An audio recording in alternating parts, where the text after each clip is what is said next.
जय श्री कृष्ण। तत्रैकाग्रं मनः कृत्वा यत् चित्तेन्द्रियक्रियः उपविश्यासने युज्यया धोगमात्मविशुद्धये। अध्याय 6 श्लोक 12। व्याख्या। पूर्व श्लोक में बिछाए जाने वाले आसन की विधि बताने के बाद अब भगवान 12वें और 13वें श्लोक में बैठने वाले आसन की विधि बताते हैं।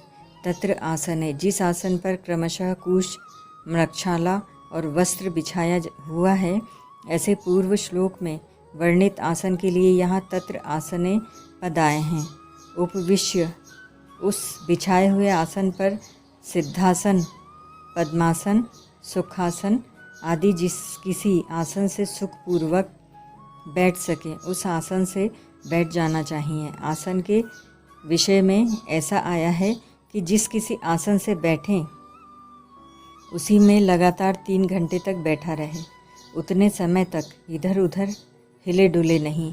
ऐसा बैठने का अभ्यास सिद्ध होने से मन और प्राण स्वतः स्वाभाविक शांत, चंचलता रहित हो जाते हैं। कारण कि मन की चंचलता शरीर को स्थिर नहीं होने देती और शरीर की चंचलता, क्रिया, प्रवणता मन को स्थिर नहीं होने देती। इसीलिए ध्यान के समय शरीर का स्थिर रहना बहुत आवश्यक है। यत् चित्तेन्द्रिय क्रियः, आसन पर बैठने के समय चित्त और इंद्रियों की क्रियाएं वश में रखनी चाहिए। व्यवहार के समय भी शरीर, मन, इंद्रियों आदि की क्रियाओं पर अपना अधिकार रहना चाहिए।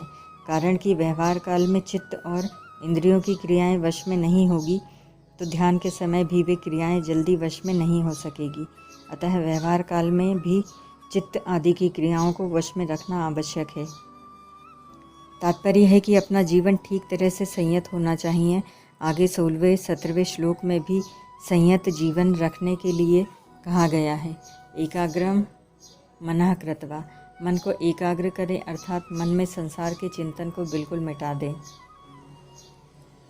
इसके लिए ऐसा विचार करें कि अब मैं ध्यान करने के लिए आसन पर बैठा हूँ।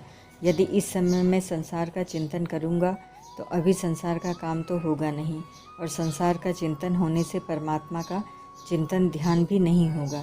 इस तरह दोनों ओर से मैं रीता रह जाऊँगा और ध्यान का समय बीत जाएगा। इसीलिए इस समय मेरे को संसार का चिंतन नहीं करना है, प्रत्युत मन को केवल परमात्मा में ही लगाना है। ऐसा दृढ़ निश्चय करके बैठ जाएं। ऐसा दृढ़ निश्चय करने पर भी संसार की कोई बात याद आ जाए तो यही समझे कि यह चिंतन मेरा किया हुआ नहीं है, किंतु अपने आप आया हुआ है। जो चिंतन अपने आप आता है उसको हम पकड़े नहीं, अर्थात न तो उसका अनुमोदन करें और न उसका विरोध ही करें। ऐसा करने पर वह चिंतन अपने आप निर्जीव होकर नष्ट हो जाएगा, अर्थात जैसे आया वैसे चला जाएगा।